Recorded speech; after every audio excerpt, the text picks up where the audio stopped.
Those are the lies you tell yourself. Those are the lies I tell myself. It must be nice to live in your lying, liar world.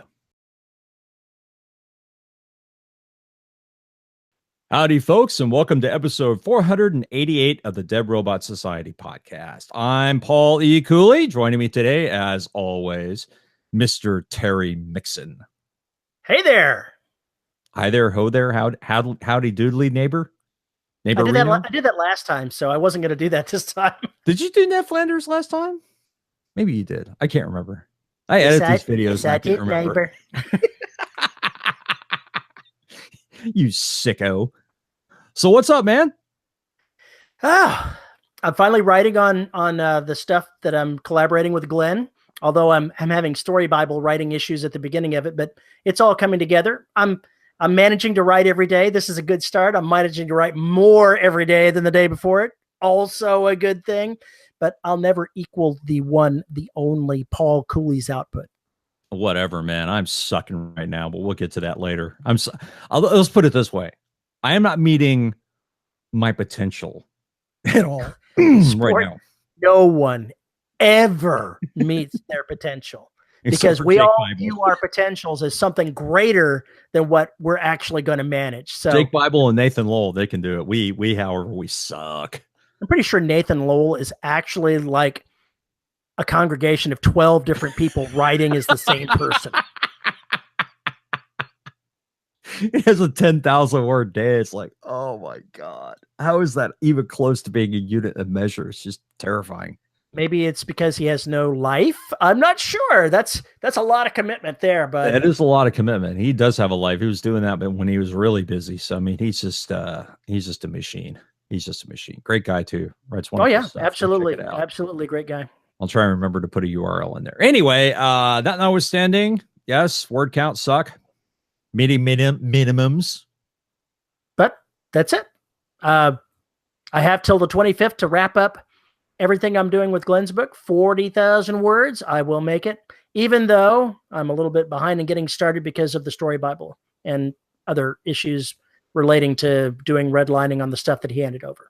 But we're good now. You're all good. Mm-hmm. All that behind me. Now I'm actually writing. I've got writing done in the world. It's all picking up, and I'm already veering left hand from that outline. By the time we get to that 40,000 words, he's going to be looking back at this going, what the hell happened, and how the hell do I close this out in 20,000 words? So no more. I'm guessing you'll be back in the chair much more than you have been last week or two. I definitely will. Definitely will. Although the wife's doctor's appointments and physical therapy are still eating up time that I would have preferred to spend in the chair. So once again, I'm not going to reach my potential either while I'm having to be running around doing other stuff. I'm betting I'm going to reach my goal at the doctor's office tomorrow and the ortho's office on Thursday. So what is your goal? My goal is 2,000 words a day. That's a reachable goal. It's a very reachable goal, and I should actually be doing 4,000 a day. And I may do that if I start switching books back and forth. We'll see. But I need to up my game. I need to get faster. I need to get a lot faster because I've been out of the habit of, writing for a long time. So I just need to get back to it. It's been too many distractions, and the day job just ruins the rhythm every goddamn time. But I don't care. It's not an excuse. I just need to get my shit together and burn through it and make it happen. So that's where I'm trying to get. Wow, we already switched over to me. How'd that happen? Were you because I'm done talking? Oh, okay, fine. So I finished getting all the beta reader comments combined into Destruction. One of those books. Yeah, one of those books. So I'm waiting on one beta reader who said I have it to me by Friday, which means that this week I need to build up the character pages or the cast of characters bullshit for Derelict. Get that done. Get the back cover copy done, and kind of put together the Word document the way I want it, and then hand it over to Semper Press. I think you need to have two lists of characters. you put them one after the other in the back of the book? No. The first one is the list of the characters. The second is the list of the characters with strike through on all the ones you've killed. That is so bad. That is so bad. That is so bad. I actually thought about that, believe it or not. I thought about putting what books they're in. The problem with that is the first 3 books, if they're not in that book, you know they're dead anyway. There's only a reason why they're be there. Maybe they went home to meet their mom. Maybe this is a leave thing where it's, humanitarian. Come on. Whatever. It's a Cooley book. That shit ain't happening. No freaking way. Not in this lifetime. So I need to write another version of Derelict where it's all happy. The crew is in really bad shape. They meet the derelict ship and it's just full of really nice, helpful aliens. No. It's actually still got the original crew on it, but you've got Mr. Rogers as the commanding officer. It's a beautiful day. No. Oh God, no. Day to be neighbors. I'm not even writing that idea down. One you had earlier, that was cool. The 2 you had earlier, those were cool. This one, not so much. Oh, come on. A sweater vest is not going to kill anybody. Wouldn't it be great if you had God, we have just wandered all over the place today. Wouldn't it be great to have a TV show where the uniform looks like a sweater vest? I could see some administrative types inside of your Derelict World's government mandating sweater vests as the official business wear. It's actually the trio doing it behind the scenes just to fuck with people. Let's see. Yeah. The trio is going, what can we change that everyone will think is odd, but it won't quite go far enough to make them not do it? It's all psychological testing. Oh, God. Yeah. There are so many things that can be done here. Oh, it's ridiculous. Anyway, so I'm getting that one put to bed, which feels really good. Holy crap, feels really good. So once I get all that, it's off my plate, sever press, and then I can focus on Trident and I guess the Black 4, since people are, wanted or something and it makes money or something. So I guess I should write that damn book. So I'll be trying to get those 2 things together, but my goal is still to have the first draft of Trident ready by Balticon. So you're going to have a reading for it at Balticon? I haven't decided. I mean, we're having the book, the official book launch at Balticon, and I know I'll read from it at my reading, and I'll read from it at both, I guess. But I don't know what to do about Trident. I don't know if I want to read a section. No, that would kind of be a spoiler, though, right? Well, it's a problem. That's a real problem. That's a real problem. I'll have to think about that. I don't know. The book release may be insane anyway, because people are going to be like, it's been a year since you put out Tomb. I remember nothing. So we'll see. But I'm excited to get it off the plate and out of here. And then I'm actually excited about recording it. I don't know why. I'm actually excited about recording it. I think because it's atmospheric and I kind of dig into it a little bit more. I don't know. It's weird.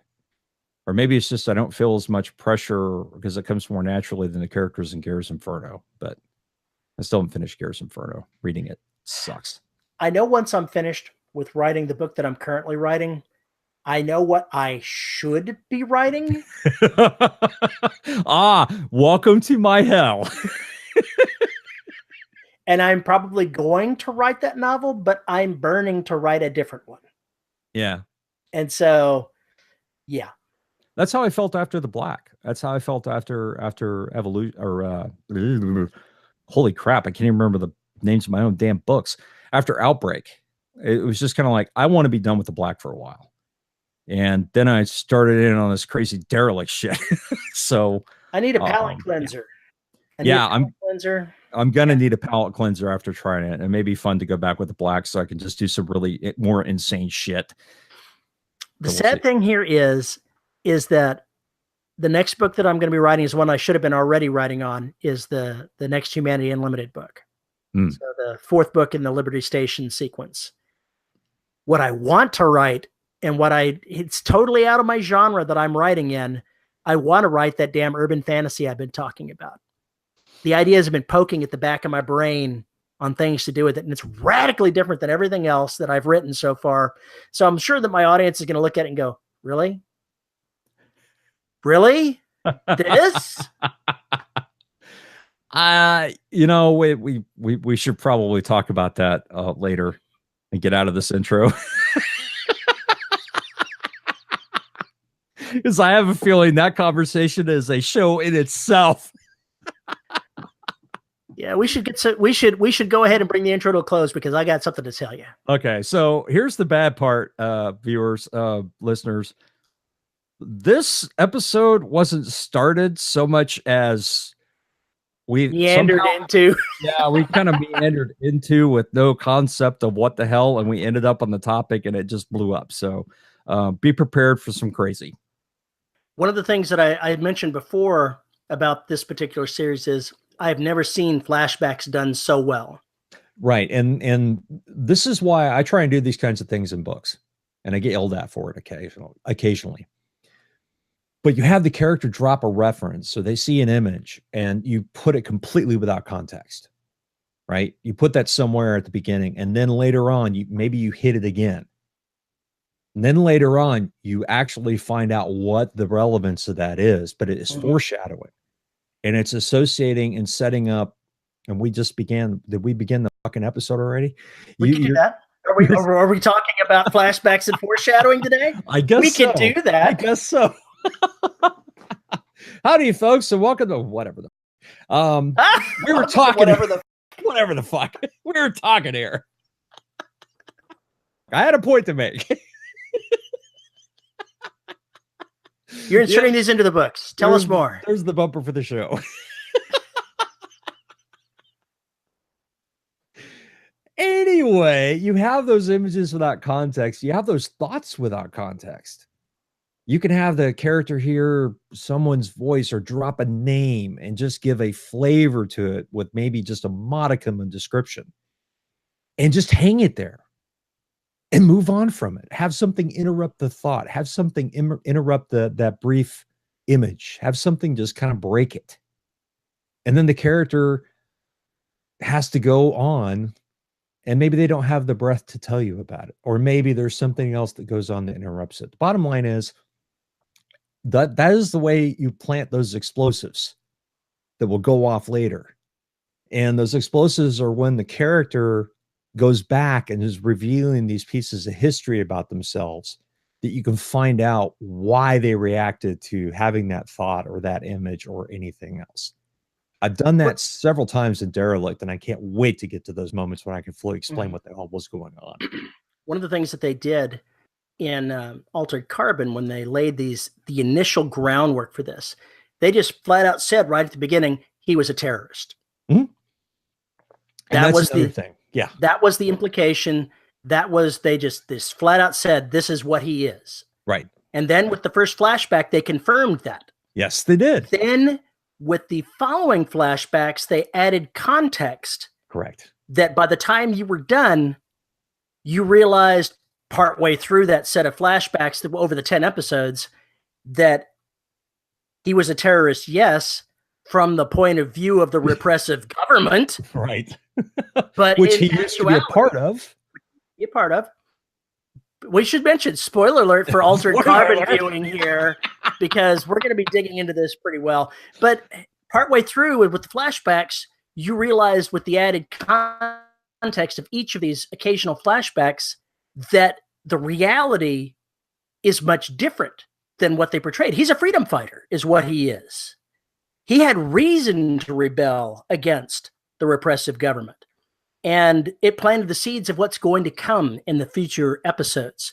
And it changed. I like the dead leader, how they manipulated who she was from the beginning to the end. Yep. They changed with these flashbacks.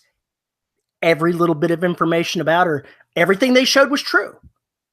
But it was wrong. The context mattered. And that is so subtle. Most flashbacks do not use that level of subtlety. If they did, I think that I would find them more acceptable.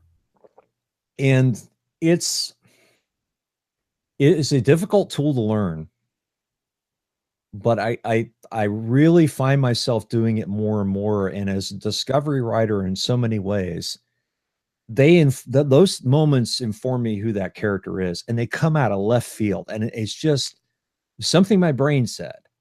Hey, there was this situation, and this character was in it. Do we have to explain it now? No. Is it a good fit for this statement or this paragraph or this scene? Yes. Drop it in, because it gives the reader going, wait a minute. I want to hear more about that. I also want to know what the hell's wrong with this character. And those two things seem to go together. and that makes the character, I think, more interesting. It gives them that sense of mystique, and it also whets the reader's appetite with whom they're going to be traveling the book with, the story with. And I love those moments. They can be done, like you said, they can be done poorly. You can rely on them as a crutch. But if you're doing it right, you get books like it. Yes. You get books that are written or designed so well. I don't know how the hell he wrote that thing. I don't know if it was sequential, or if he did it the way it's laid out, or if he moved things around. There's no telling. I don't know. Somebody out there probably does, but not me. But the way it was done it just worked. And the reason being is because you were introduced with who this character is now first. And then you find out who they were. So I think that kind of use of that particular tool is just devastatingly good. One of the advanced techniques of being a writer that, excuse me, one of the advanced techniques of being a writer that I've only just started even beginning to catch glimpses of, to understand that this is where I need to go, is as a storyteller, my job should be to be a mind control artist. I should be, I'm being serious here. I'm being absolutely serious. Of the reader or the character? Of the reader. The way I write something, I should be manipulating their emotions. I should be manipulating what they see.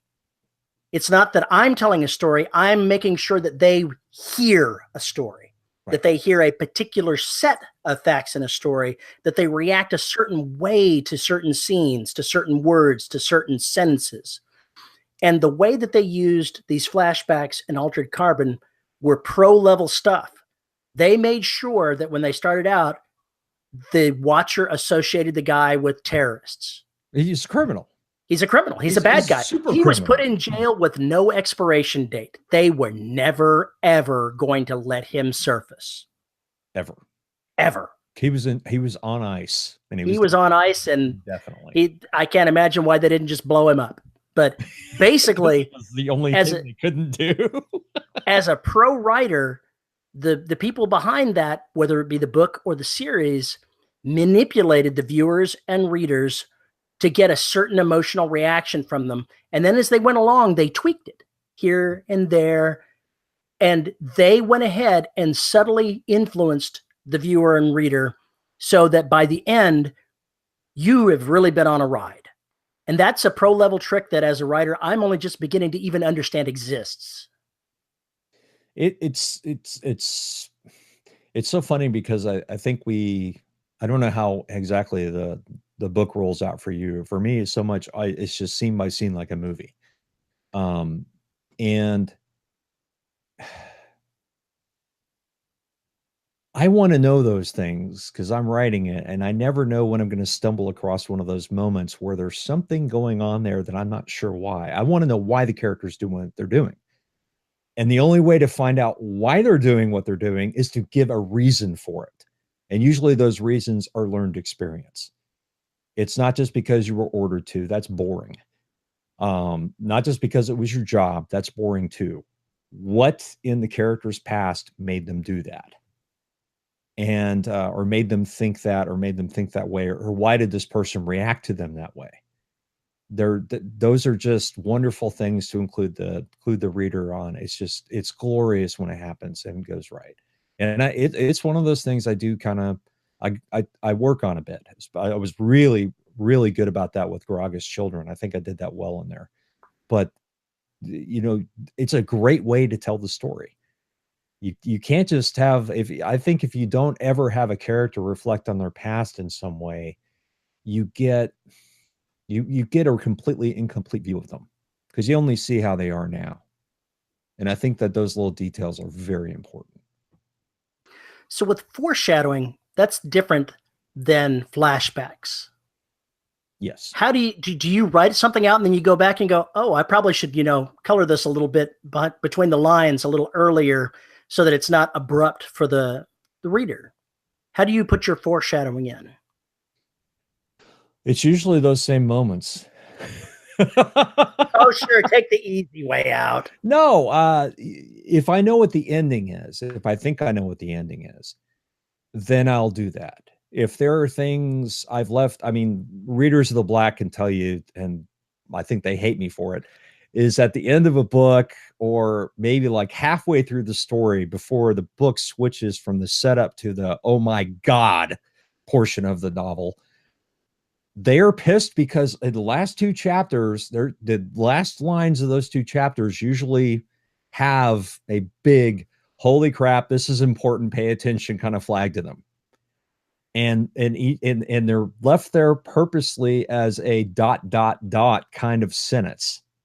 Obviously, I don't use ellipses to end them, but they're left there as that kind of thought, as the narrator is just stopping the thought before they continue. It's incomplete. And then you can see how it goes on forward.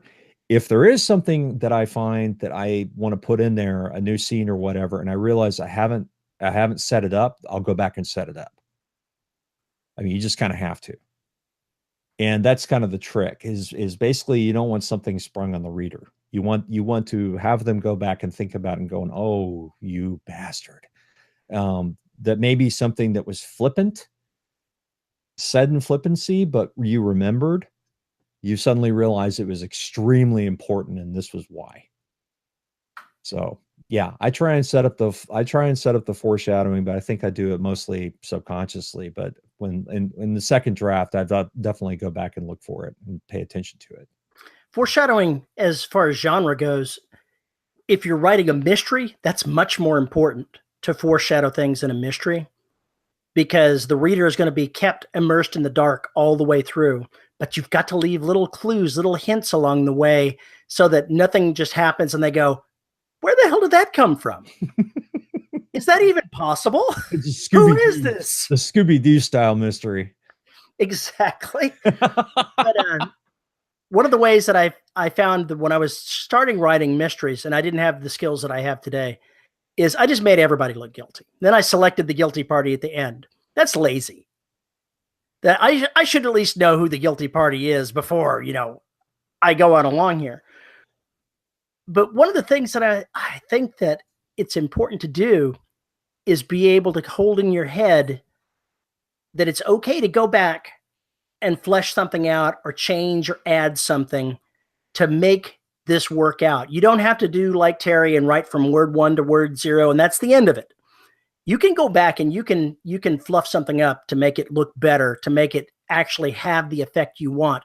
The key is, as soon as you realize you need it, go back and make that change. Or at least document it. Well, I'd say if you're going to do it, my view is to go back and make that change before you continue writing. That way it flavors into everything that you're writing from that point on. Depending on how involved it is, if I'm on a roll, I won't go back and fix it then. I'll leave the note. And here's why. Because as I go down and deeper into the story, there may be something else that relates to that. And so I'd rather just kind of set those things up. Maybe they need to be set up in tandem. So I'd have to go back and rewrite that chapter anyway. So I tend to leave notes for myself and leave comments in there in the Scrivener file. Hey, dummy, you need to look at this. What if blah, blah, blah, blah, blah, blah, blah. Put those things in there. And we'll reference the chapter that I think where it needs to go. And sometimes that chapter doesn't exist yet. So then it becomes about going back and placing it in there, which is why I usually don't doctor it if I'm on a roll. Yep, that works. It's just a matter of making sure that you do remember. It's just like when you have an idea for a book or an idea for a scene or an idea for dialogue. Some of those voices that jump into my skull are just, you got to write down what they say, man, because some of them, at some point is going to come back, and they're going to come back as full-fledged stories. I mean, I still remember the one where the worst thing about waking up dead is the smell. Don't have a story for this yet. I only have the line, which jumped into my head, got it several years ago, and it just hasn't found the plot yet or the exact character yet, but it will, because I remember it that clearly.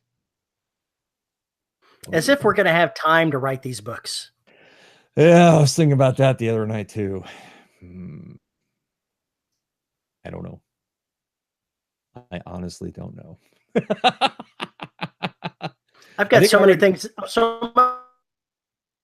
I keep looking back and going, when am I going to have time to write these other books that I intend to write? And can I keep feeding them as I go forward? I think I did figure out already how to break up Trident into 2 books. It'll be 3 by the time you're done. Shut up. It probably will. But they won't leave they'll leave readers on a cliffhanger, but not the season ending kind of cliffhanger. So it'll be better this way. I think everybody will be happier. If people bitch about me not having those anymore, then I'm really going to be fucking confused. Bastards. Well, of course they will. I've seen pictures of authors putting up reviews side by side of one people 1-starring them, another one 5-starring them over the same exact thing. Yeah, exactly. Yeah. Yeah. Yeah, it happens. I think in suspense, thriller, and mystery, if you're going to include any of those things, you need to learn about foreshadowing. You need to go back and see somebody who does it really well and pay attention to it. And I think that's part of the craft. It's not just about, going through and reading this or that or the other. I think it's also about actually consciously paying attention to what an author has done, the decisions they've made, because those are the things that we learn from. If you do it subconsciously, awesome. We all do. But when you're writing, try and pay attention to what they did there. Try and see how they set it up. If they set it up well, if they didn't set it up well. But you can learn from it. The key to learning from it is one of the keys anyway, is the first time you're reading something, do not try to dig into why somebody's doing something. If you run across something neat, just jot down where it happened, finish reading the book for fun, then go back and start trying to figure out how they did what they did. Don't derail your fun for learning. Finish the book first. Yeah, and that's the thing. It's like I can watch movies for fun, and then I usually, if it's a movie I liked or there was something about it that just kind of caught me, I'll go back and I'll rewatch it, paying attention to those things. Because it's me learning why I like or what I liked about something so that I can carry it into my writing. My camera's being a bitch, or my mic stand anyway. So yes. Now, we've covered flashbacks and foreshadowing. Terry, what kind of flashback are you so bitching about? What kind of flashback do you hate so much? I hate the ham-handed flashbacks that people start the stories with. The very first thing in the thing is something set far in the past, but you don't do it as well as Clive Cussler. Your flashback has no means to tell you anything about the character of the story that you're reading. It just seems out of place. A prologue than a flashback. It kind of is. But even in the middle of the story, I hate running into a flashback that doesn't serve a purpose, or one that's ham-handed, and all too often it's one or the other. All right, when you say ham-handed, elaborate. Do you have an example? I don't have an example, because running into an abrupt flashback where you're 2/3 of the way through the book and you've never had a flashback before in this damn book, it just so knocks me out of the story that I'll often stop the story. Okay. Yes. And that is that I think that is a common problem. This is why I have main characters and secondary characters do not get screen time. I mean, thought time. The narrator almost never enters their head, ever. And I don't bop into the head of a random character very often. But if I'm going to do that in the story, I kind of set it up early that, hey, occasionally we're going to jump to, completely out of body point of view, right? Because I don't want that. When I finally absolutely have to have that, I don't want to spring it on somebody. One of the weak ways of storytelling, to my mind, is where they have a gripping action sequence of some kind, and then they say 17 hours earlier. Jays, tell us, if you have to front load it with the exciting stuff, that means your story is broken. You know what I think it was? I think one of the writers went, well, we haven't done this in a while, but there is a certain poetry to that one, because I think they wanted to get you through the denials of what was going to happen and everything else to set that up. I don't want to know what kind of trials and tribulations the character is going to have until they get there. Okay, fair enough. If you're going to use flashbacks, in my mind, it needs to bear on the part of the story you're having the flashback.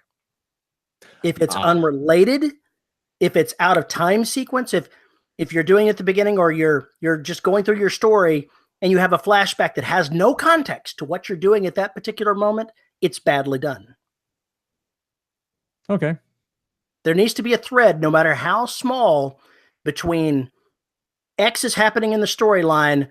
Oh, let me to events in the past that will elaborate upon these. I can see why they did what they did, because basically it's, hey, here's why this is happening. Because it's much more dramatic when it hits you in the face with what has just happened. Because for a moment, you're not sure if that's the present or the past. You have no clue to the context or the key. But yeah, then it kind of rips you out and you're like, oh, fuck, now what? If you're doing a story like 24 or something like that, it's the choppers, get down. And as long as you've prepped the audience for it, I think you're okay. And it all depends. Some people aren't going to mind. Others, like Terry, are going to get rabid. It's true. And believe me, my liking or disliking somebody's story will not affect them at all. And it shouldn't. It totally should not. Yeah, I think we need to focus on more about why we do what we do in our writing.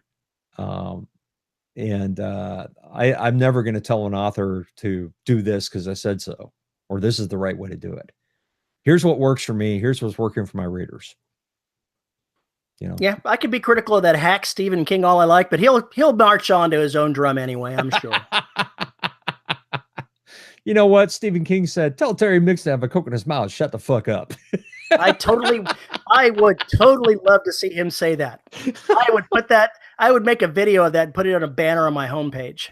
Yeah, I think that would be just absolutely hilarious. Yeah, that'd be beautiful. I would love to get one of those too, but I'd make it my answering message on my phone.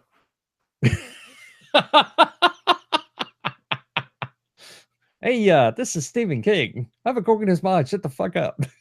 Exactly so. I can't do his voice. There's no way. Can you do Mike Tyson? No, I don't think I can do Mike Tyson either. I could try. Oh, that's not there. I can't do Michael Jackson. I mean, let's face it, they're the same person. Just one was huge and had mental problems. The other one was a singer and small and lithe and had mental problems. What you got? I can't think of any time where I've seen one of them drink a glass of water while the other was talking.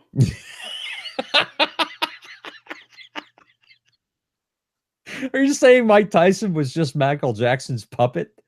Yes, that's exactly what I'm saying. And I think that would make a great book, don't you? Oh, God. Yeah, that would be controversial. To say the least, that would be controversial. They may not go so well for anyone involved. I could be wrong on that, but I doubt it somehow. I'm having a craving for ears right now. Oh, God. Oh man, let's hope not.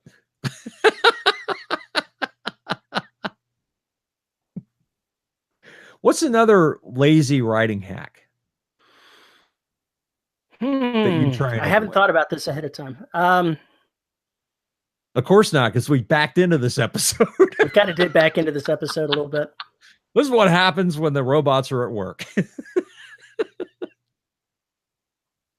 I think one of the lazy writing hacks is not to try to keep drawing the reader down into the story with physical details at the beginning of after white space. You've got to draw somebody into the story, and I'm guilty of this too. You've got to draw somebody into the story by seating the character into the scene.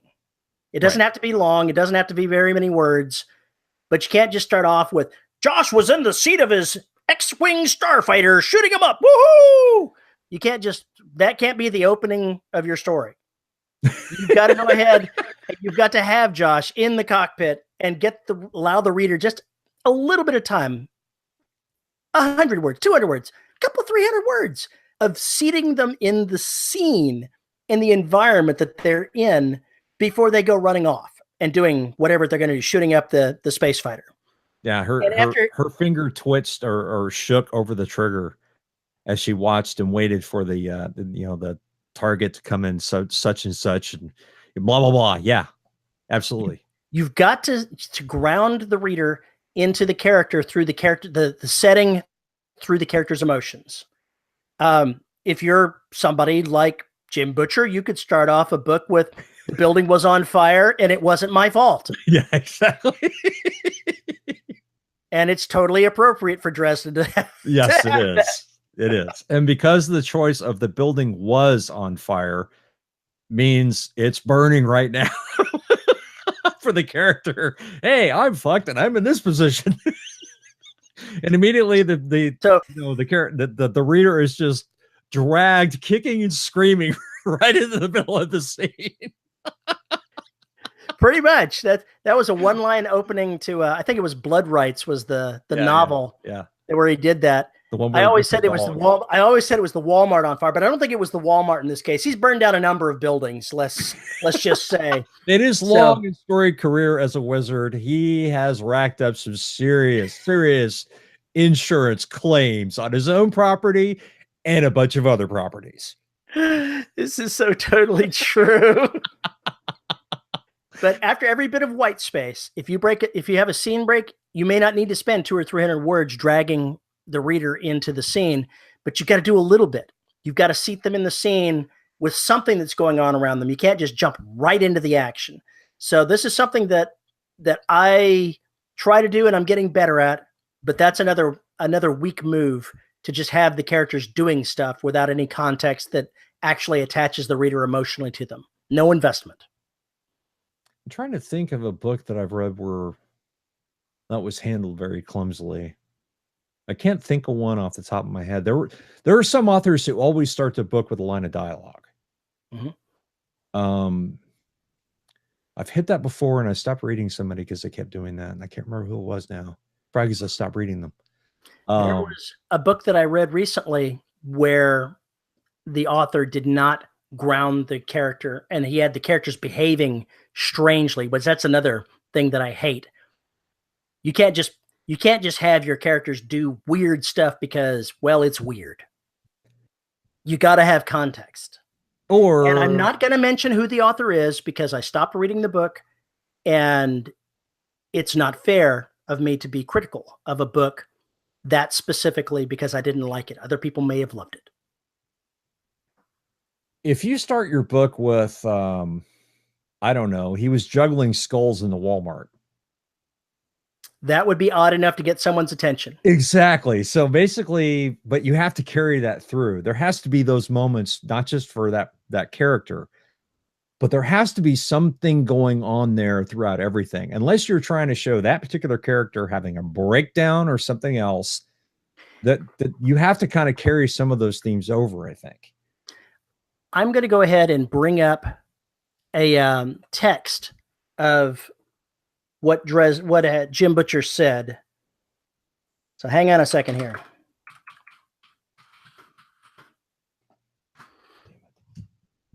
Because I bet that immediately after that particular set, he has some grounding.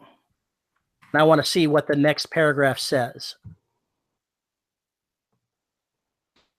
Yes, hang on. It's coming up, but it starts off, the building was on fire and it wasn't my fault. My boots squeaked and squealed on the tile floor as I sprinted around the corner and toward the exit doors to the abandoned school building on the southwest edge of Chicagoland. Distant streetlights provided the only light in the dusty hall and left huge swaths of blackness crouching in the old classroom doors. So he started off with the one-liner to grab your attention and then immediately drag you down into the story by the setting. Yes, because we know the following things immediately. He's in Chicago. It's night. He's in a building that is on fire, and he's trying desperately to get out. That you're giving the reader those 4 facts immediately right off the bat in the first paragraph. And that is wonderful because a reader new to a series is going to get bang right into the action and get a flavor of how the narrator is going to narrate this, which of course is Dresden himself. You get it, and you know the story's in first person, and you know that we got something really weird going on. But we immediately know the setting. We know there's street lamps. We know he can see, all these different things are going on. And yeah, it grounds it completely. One of the things that he doesn't do is have this long essay of what the environment is around him, detailing his clothes and what the walls look like, and this other thing to where you're snoozing by the time you've hit the end of the first page. You can go overboard. You don't have to have every single bit of detail. You can go ahead, and usually the rule of threes applies, which I didn't look to see if there were 3 items mentioned there, but usually the rule of 3 applies. Anything more than 3, you're going to lose the reader inside that list of things, which, by the way, as an aside, that's one way that a mystery writer will give you information without you realizing you've gotten it. They'll give you a list of things that are more than 3, like 7 or 8 different things, and bury the one that they want somewhere in the middle of that. So you've read it, it'll resonate when you get to that being important. But as soon as you finish that paragraph, you've already forgotten you saw it. Right. But it's there. So there's a purpose. Sometimes there are reasons to go ahead and have more than the rule of 3, but you should stick with picking 3 salient points about something and leave it at that. Now I'll look back and see if there's 3 items here. I think there's 4 between the 2 sentences. The second sentence, I think, has 3. Second one has 2. Tile floor, corner. Yeah, it's pretty basic stuff in that particular sort of thing. So I think that's fine. Obviously, he writes a bunch better stories than I do. I would totally like to be able to write that way. No shit. So Jim Butcher versus Stephen King, who wins? Oh my God. You can't, no, no, you're talking rock versus jazz. You really are, in so many different ways. I'm sure that I am. That was a loaded. That was bullshit. That's like, have you stopped beating your wife kind of thing. It's you can't win that one. When exactly did you stop masturbating, Mr. Coley?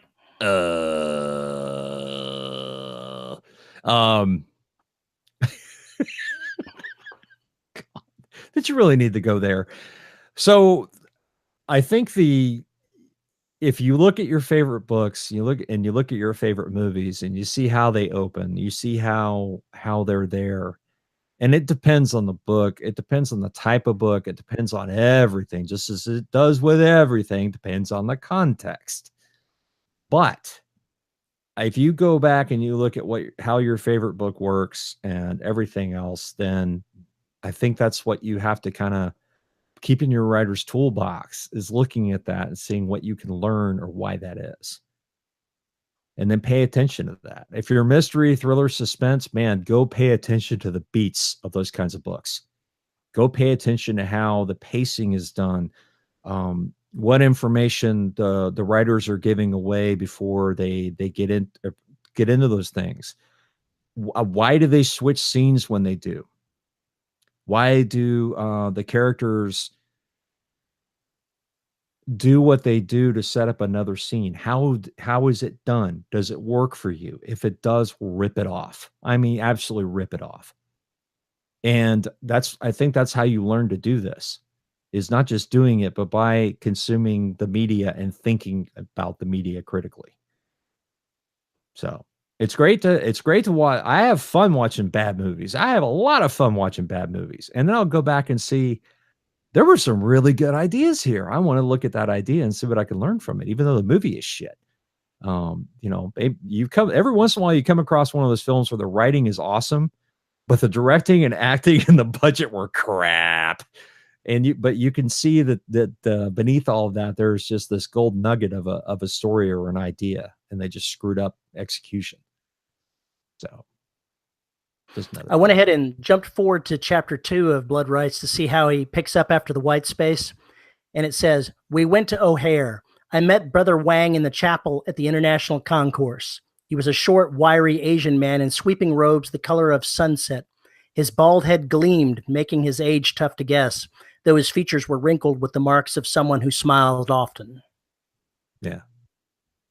So just a single paragraph. Boom. You're at Chicago International Airport in the chapel. Not a lot of detail, but it sets where you are. One problem you have, well, that's really easy to do with first person. Third person gets more difficult. And if you have a lot of characters that are sitting together, maybe they're part of a Marine squad, or maybe they're wandering through the woods or whatever else, it gets a lot more difficult to get context about who's speaking. Yeah, you got to drop names. Don't be afraid to drop names. I've dropped clues before and people didn't get them, and I get yelled at. And they made perfect sense to me if somebody was paying attention to the character, but either I didn't do my job and bore the shit out of them with more about that character, or I didn't plant the subtle there enough, or people just don't read critically. It could be a combination of all three. I don't know. But now I have to go back and put the attributions. I mean, one of the things we had to do for our Shakespeare class in college, that Hinsey liked to do, and I took Shakespeare 1 and 2 from him, is he liked to have a nice part of the test where he would give you a quote. And based on the quote, you had to know who was speaking. Sounds like a really Herculean task. However, the points where he chose, the characters he chose and the lines he chose were very, very symbiotic in nature, and you could completely see somebody saying that. For instance, Falstaff is going to have different colored speech than Harry in Henry IV, Part 1 and 2, unless Harry is talking to Falstaff.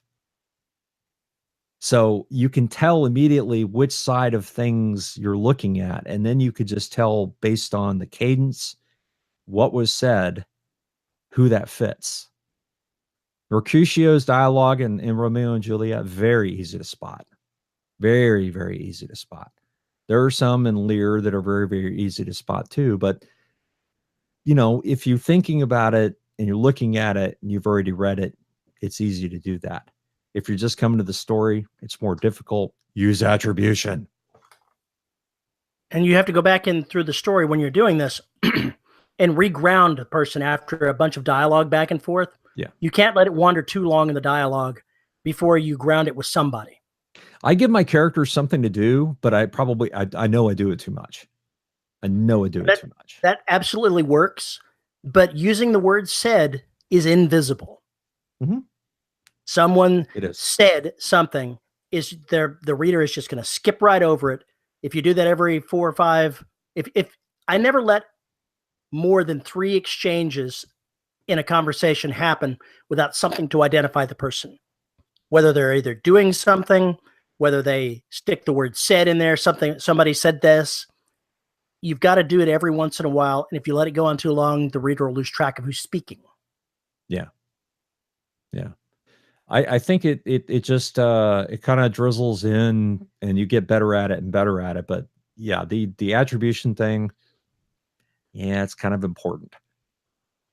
Sometimes it can be as easy as one of the characters has a crippled arm.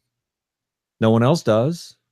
So if you say he raised his crippled arm or whatever and whatever else, and said so and so, that will work. But why not just cut it and put the attribution in there just to make sure? And while it's okay to sometimes use other words than said or shouted or whispered, Ejaculated? I suggest that you have your pants off if you're going to ejaculate. That's exactly where I was going, as a matter of fact. I knew it was. And that really knocks you out of the story when you're reading something like Doc Savage that was written back in the 20s and 30s. And they use that seriously in there. Oh, yeah. And you're like, wow.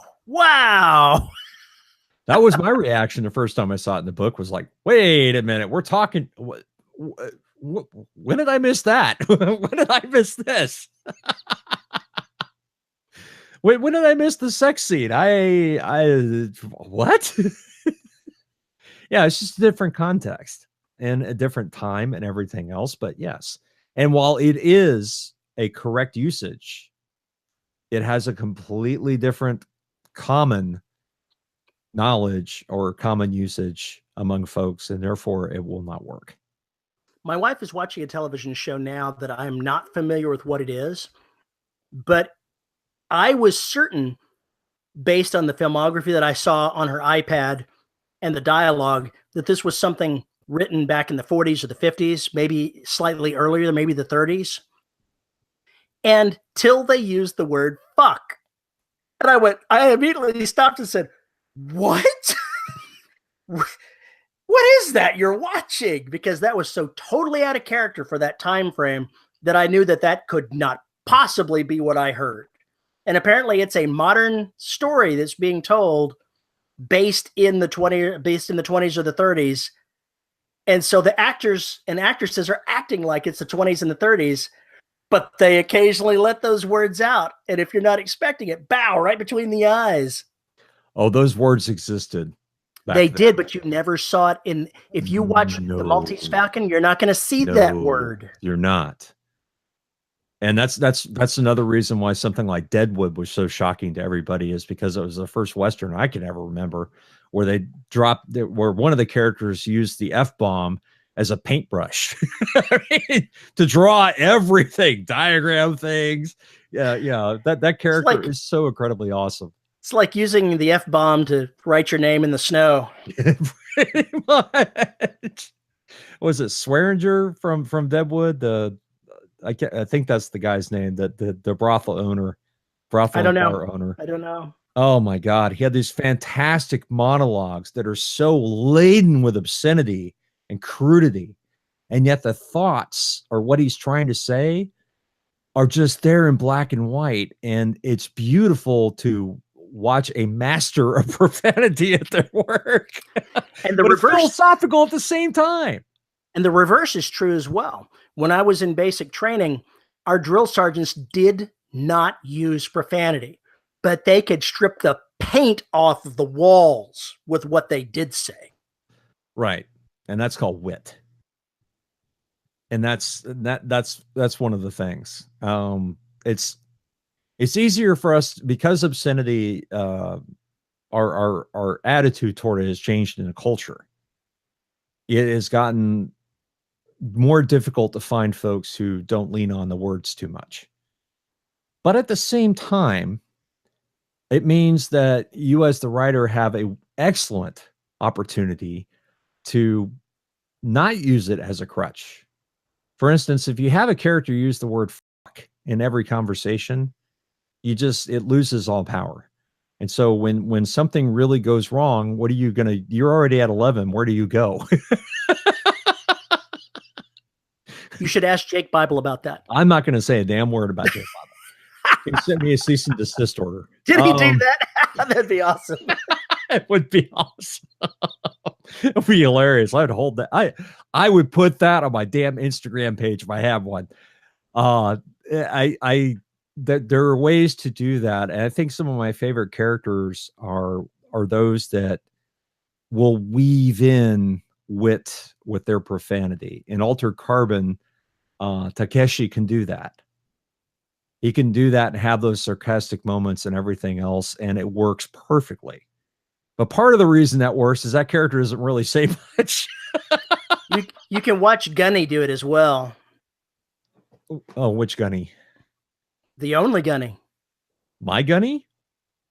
Remember Apocalypse Now? Was he in that? No, it wasn't. It was Full Metal Jacket. Full Metal Jacket is where he got that there. But that is epic. Oh, yeah. The shit he says just, I mean, whoa. Man, if you felt like you were above human trash, you would know. You weren't in his boot camp. He was an actual gunnery sergeant, so he knew exactly what to say. And if I remember correctly, when they filmed that there, he basically threw their script out the window and went with what he wanted to say, and they kept it. This is what I know. I'm an expert at this. Stand back and hold my beer. Yeah, pretty much. Hold my beer. And it worked. And Kubrick's savvy enough to let him do that, I'm sure.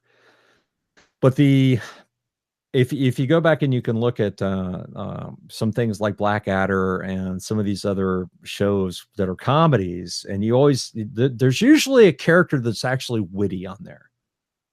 And that's usually the character who is always bumbling through things can still be witty.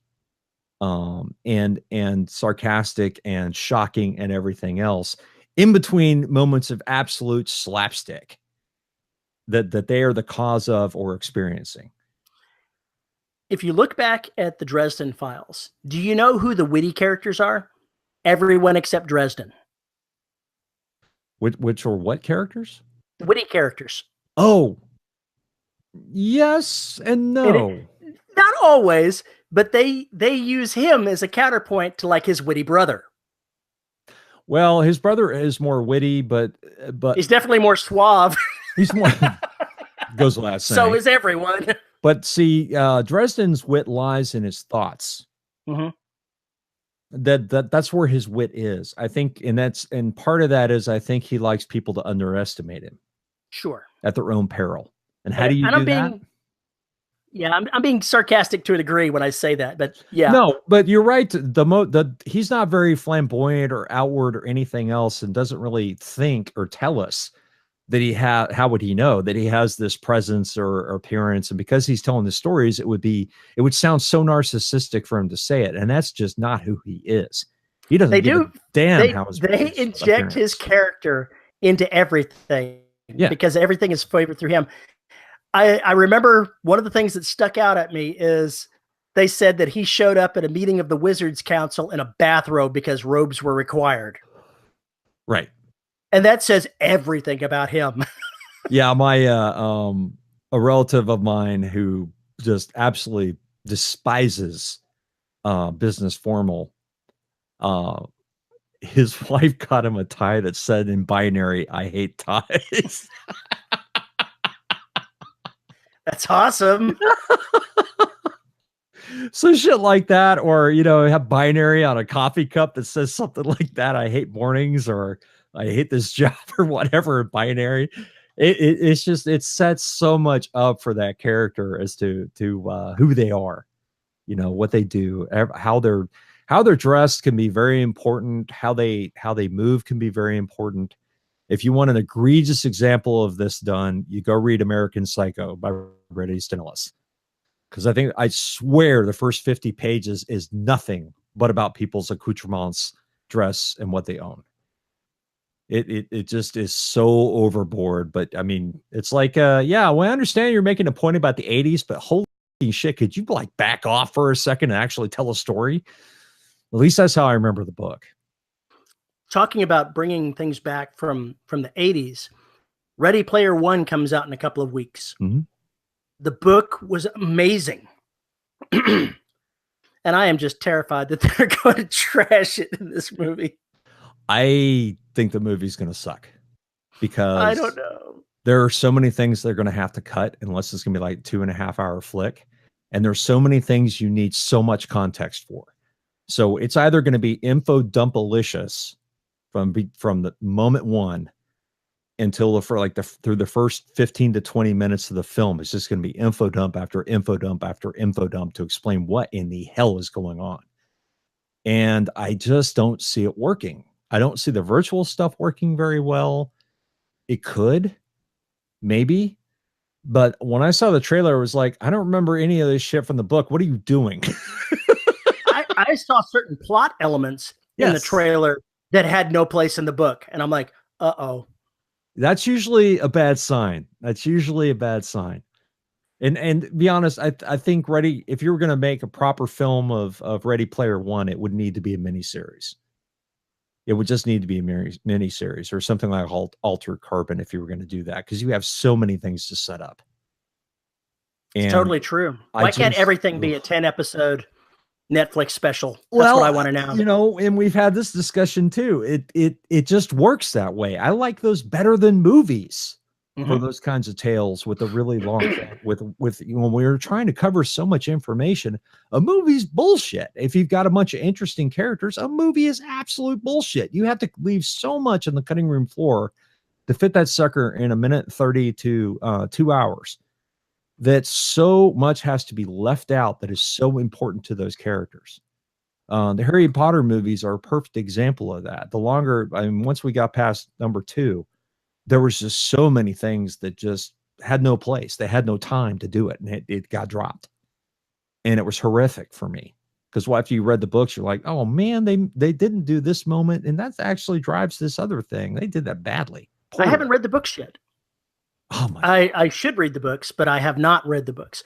But one of the differences, other than that, in mainstream commercial fiction, is look at the difference between episodic television in the United States and episodic television in Great Britain. Yeah. Over there, 90 minutes is more common, if I understand things correctly, than 60 minutes.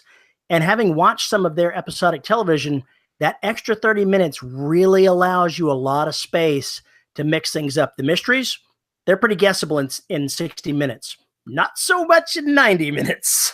Cracker was probably my favorite all-time BBC series is Cracker. Robbie Coltrane, who's Hagrid, which most people know him as Hagrid these days, was a very accomplished Scottish comedian over there.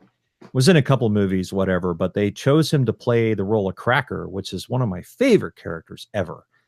And this series was only built TV. It was never any books or any stories. It was all just TV, which pissed me off no end. But the way they did that is they did it in 40-minute increments. And so a chapter or whatever, that the season would have maybe 5 episodes, but each of those episodes would be told in 40-minute blocks. And each of those episodes ended up being, an hour and 20 or an hour 40 minutes. So basically that's how they put them on BBC.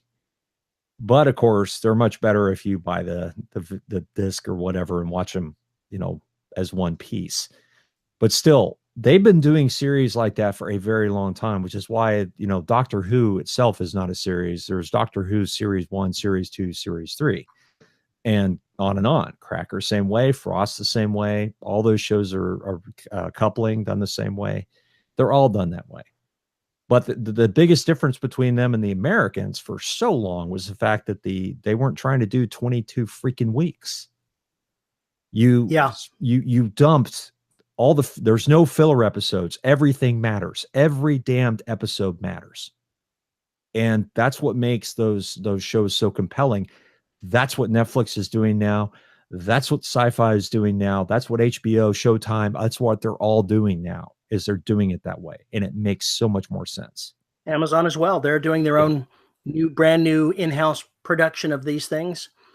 They're focusing on that, and those shows, the ones that are successful anyway, are going to influence everything else. Because if Netflix has more hits like that, if Amazon has more hits like that, HBO and Showtime and these other places are going to have to pay attention, or they're going to become irrelevant. But they've been doing it for forever, because if you look at Rome, for instance, I think that's only 10 to 12 episodes and 2 seasons. Mm-hmm. That's it. and there were no throwaway episodes, at least none that I can remember. The HBO's been doing that for forever. They did it with Sopranos, I guess, was the biggest I'll buy one. that. I don't watch a lot of cable television, so I don't know for sure, but certainly the broadcast networks haven't learned that lesson. No, they haven't by and large. They've tried it a couple times, but what they were doing weren't good vehicles for it. I think, for trying that. But I would be much happier, and I think we'd have much better television if they did it that way.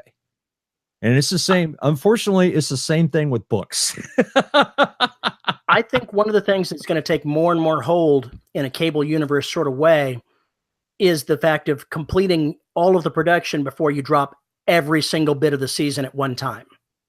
Binge watching is a hugely powerful thing. And once cable starts edging that particular direction, I think it'll become more common. I think that's going to be exactly how we're going to consume media in the future, and it's going to be a huge problem if it isn't already. Why is that a problem? Because people will sit on their freaking ass for 20 hours a day, catching up and go burning through, all this other stuff. But what do you do if you're going to watch Breaking Bad? It's 74 episodes or some shit. You'll start it on a Friday, and Wednesday will come. You haven't shaved, you haven't eaten, you haven't showered, you haven't left the house. There's a commercial, one of those Captain Obvious commercials that they have for the hotels. I don't remember what it is, but it's got a man and a woman sitting on the couch saying, "Wow, we just binge watched this. Did I have this beard when I started this?" Exactly. Yeah. Yeah, that's never happened. I've never burned through a show the day it came out and saw it all. That's never happened. So how long did it take you to watch Altered Carbon? 2.5 days, maybe. That's pretty bingey for somebody with a day job. It was bingey. But I kind of spread it out a little bit. But I know there are people who watch an entire season of something in one sitting. It happens all the time. But it with books, when we're talking about filler episodes, that's kind of what used to happen when they started, back when you had to write a 120 to 150,000 word book to get it published. I think that's exactly what happened. So much, you had to put so much filler in there that didn't serve the story that it became, I think it was especially in the 70s and 80s where they did that. Mm-hmm.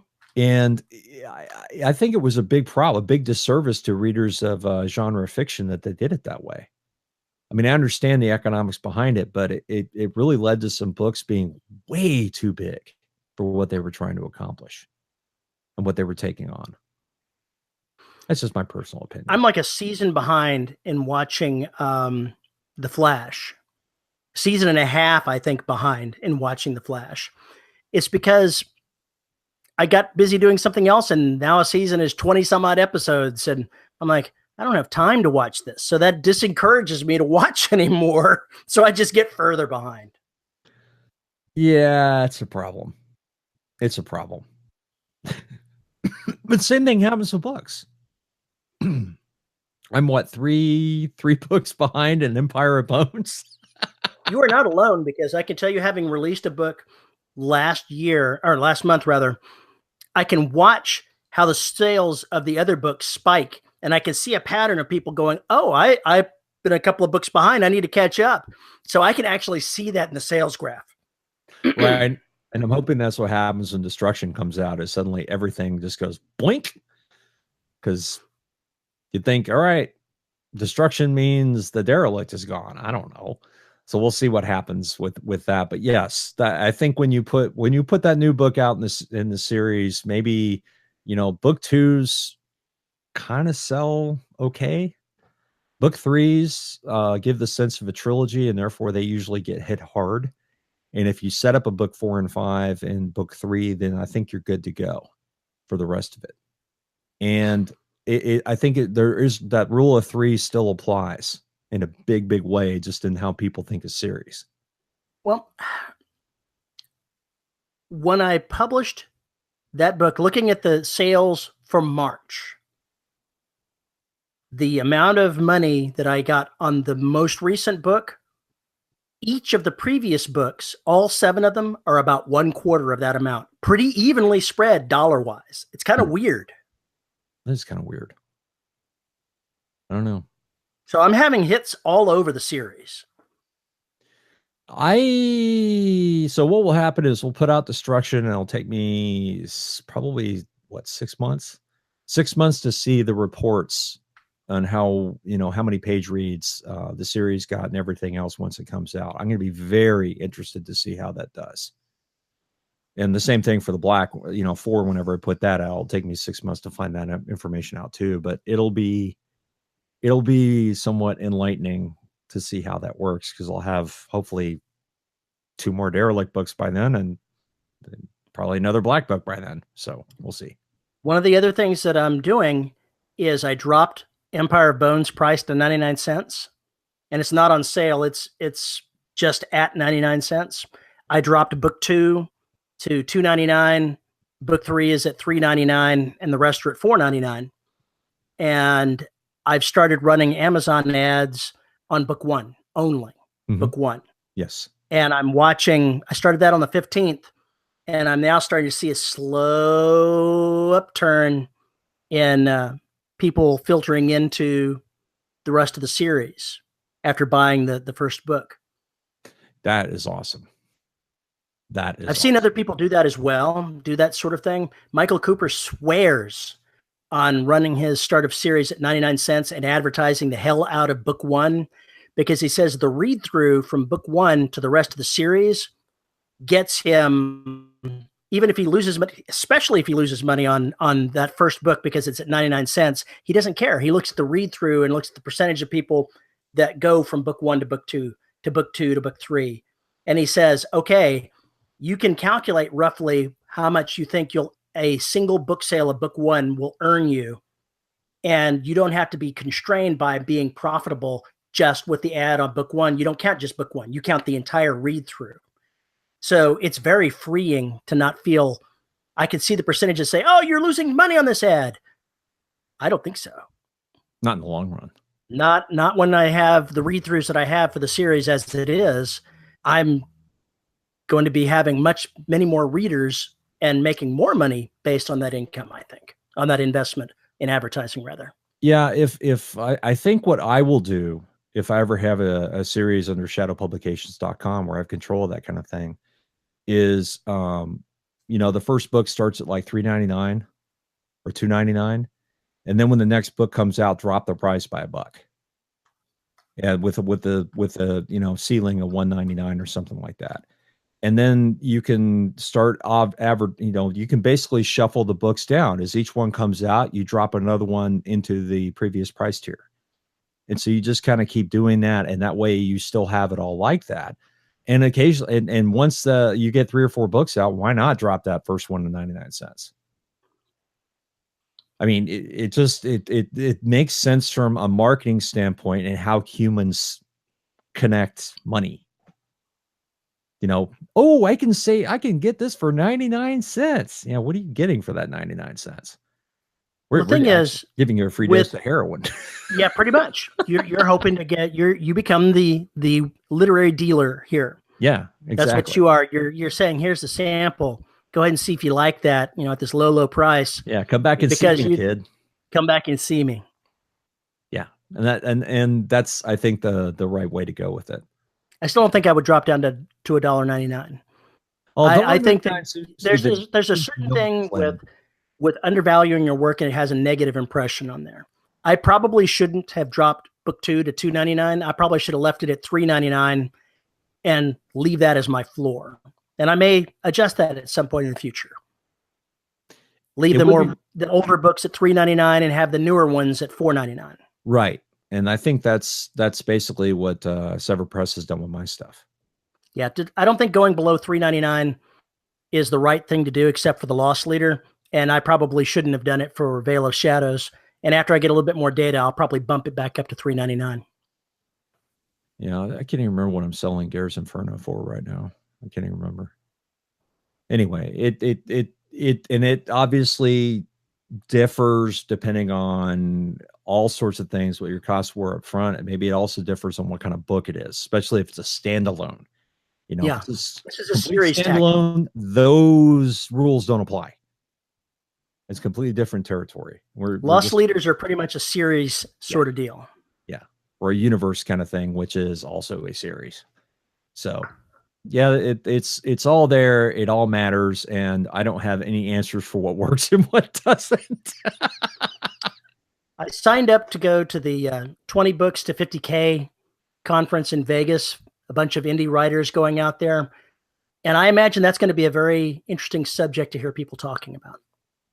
Yeah, I would love to know what the actual economics and what the actual data says. And again, this is one of those things that if Amazon wanted to actually do us a solid and earn their money, would be to provide us tools that make it very easy to do that, or that do a better job of forecasting. Because right now the stuff kind of sucks. Yeah, I agree. It's just not where it needs to be. It's not, they're making money off of us, and they should be doing something for their share than just getting it out there.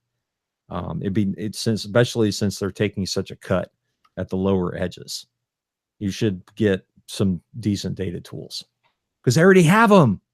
It's not that they need to create new tools. The fuckers already have the stuff. All they need to do is give us something that works on our side. That is the same kind of crap they use. That would be kind of nice. It would be nice. Maybe they'll go there someday. Yeah, I'm not going to hold my breath. Fuckers. Anyway, see, this is why I had this conversation with my friend B-Man on St. Patty's Day. This is why I haven't investigated any kind of advertising for this podcast, is so I can do shit like that. So I can say stuff like that and not be a goddamn hypocrite. It's just I do think that we need more tools and more data on there, and I wish we could get access to it. I really do. They do not provide any APIs for you to access Kindle information. No, and that's probably intentional. It is intentional. They want to hide it from everybody. They don't want us to know what they're doing. We're the last people they want to know that they want to know any of the secrets about. If a reader knows, who gives a shit? They can't do anything about. Writers, on the other hand. In May, I'm going to the Nebula conference. Instead of going to Balticon, I'm going to the Nebula conference in the middle of May. And Data Guy is going to be speaking there. Right. And that was a big selling point for me because I know he's going to be addressing science fiction and fantasy heavily at that. And so I'm very interested in seeing what he has to say and seeing what kind of pushback he's going to get for forming the company that's selling all of our data that he's collected. You have heard about that, right? No, I hadn't heard he was going to sell it. He has. He did something a couple of months ago, no more than 2 months ago, probably a little less than that, 6 weeks maybe, where he has formed a company that if you have sales of 10 million or more, i.e. you're a traditional publisher, you can access data on individual writers. The same type of data that he provides in general, but very specifically targeted. To just their writers or everybody? Ooh, anybody on Amazon. Does that mean that they're going to start trolling for talent? I would not be surprised to see exactly that sort of thing. But there's been as you might imagine, a backlash about listing people saying, I don't want you to put my stuff out there because that's my stuff. And then you start saying, does he even need your permission to have his bots troll Amazon and make educated guesses about you? No, it doesn't. It's been an ugly sort of thing with that. And I suspect it's going to end up biting him, but he'll still be financially successful with his target audience. Oh, very, very much so. Yeah, that's fairly ugly sort of thing. And we'll see how that plays out. It'll be interesting to see if he allows organizations like SIFWA to buy into getting that kind of data as well. And who knows? Then I might finally find out what Paul E. Cooley is up to. Paul E. Cooley's not up to much. It's more on lines as what is Terry Mixon up to? I would love I've been pretty to open. have. I think everybody pretty much knows what I'm up to. Nobody knows what I'm up to because I'm embarrassed by it. Let's spy on Jake Bible. Oh God, no! I don't want to know. I'll just hate him that much more. If it would make sense for the writers guilds to have access to that information, it would make a lot of sense to have those tools available to the writers guilds. Something like that would make membership in the Horror Writers Association or SIFWA a much more valuable thing to have. Yeah, the data's going to get out there no matter what you do about it. It's too late. Yeah. That is out of the bag. That cat's out of the bag now. It's going to happen. Do you want just the traditional publishers to have it, or do you want to have somebody that makes less than $10 million a year being able to access data too? Yeah, and I think that's going to be the crux of it. Is, we'll see what he does. We'll see what he does. It'll be very interesting. Well, maybe a public-private thing. Maybe he's going to put a certain amount of the data up there, or maybe you'll be able to go use that tool on you. Maybe so, but I suspect that they're going to continue to do the generalized reports that they've been doing for free. It's only when you dig down into the specifics of an individual that he wants people to pay him money to access his data set. Mm-hmm. And I don't know. I'm not sure whether one should be allowed to access their own reports. It's really freaking complicated to figure out how you do that. Seems ripe for somebody hacking you at that point. Yeah, maybe. Well, we'll see. Of course, somebody could hack him anyway and put all of every author on Amazon, their data out there. Poof. Here you go. Wouldn't that be an ugly scene? Well, yeah. I don't know. Me either, pal. Welcome to the future. Sounds like a story someone needs to write. You need to go ahead and write that story in your derelict universe. All the data on everybody is public because it's all hacked in 5 seconds anyway. I refuse to make any kind of statement about that. I really do. We've been at this a while, man. I think you should drag us to a close. Yeah. How did I end up hosting this episode exactly? How did we get into this episode? You took charge, man. You asserted yourself, and I just said, okay. Yeah, apparently that's how that happened. Well, if you have comments, epiphanies about anything we've said on this show since it went all over the place, which is a lot of different things, you can leave an email. You can send us an email at show@debrobotssociety.com. You can tweet me at Paul_E_Cooley, or you can join us at the listeners of the Dev Robot Society Facebook group, Shut Up Terry, where all the crazy happens, lots of conversations back and forth. It's a wonderful thing. So give that a shot. And you can also find us on our YouTube channel at youtube.com/DRS podcast, where every episode's made available so you can see our ugly faces to go along with our nasty voices. If you want to support us and keep this show commercial free, you can join us at patreon.com/DRS podcast. Whereas as $1 a month, you can help keep the show free, getting access to exclusive content and basically send us private jibes. That's been happening a lot. And we'd be remiss if we didn't mention our wonderful host, Podhoster, who makes all 4 bazillion episodes of the Dev Robot Society available for your ear holes. And because it is a bonus, or not a bonus, it is a, what do you want to call it? It is a perk for being a Patreon supporter at the $10 rank. We are going to now read a list of our $10 patrons. I'm very curious to see what they have to say this week.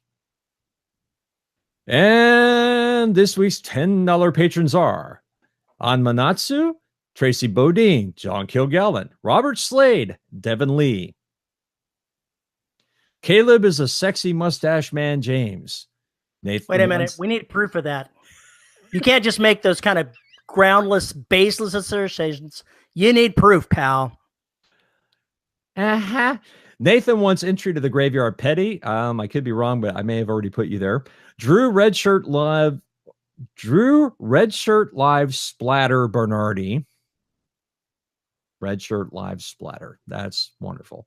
Chris, it puts the words in the document or it gets the hose again winder, I believe. Isabel Shadooby-Doo-Wah, Cushy, Andre Conde Moraes, DJ Chamberlain, Jonathan Zarusin, and J.R. Hanley. Thank you, patrons, so much for supporting us, and we really appreciate it. And we, if I remember correctly, have a live show this weekend, don't we? We do. Of course, by the time the non-patrons see this, it won't matter, but that's beside the point. Dun, dun, dun. Dun, dun, dun. See, you'd know about all this if you were a patron. Yeah, you'd know all about this if you're a patron. And with that, Terry, thank you for allowing me to just have the squirrels run out of my brain and drag us wherever we went. I'm not sure allow is the right word, but sure. You didn't. It wasn't allow. It was, oh, Paul, we're doing that. Okay, let me run faster than you. That's how my brain works all the time. So yeah, that didn't bother me. Squirrel. Anyway, folks, we'll see you next week. Bye-bye. Bye.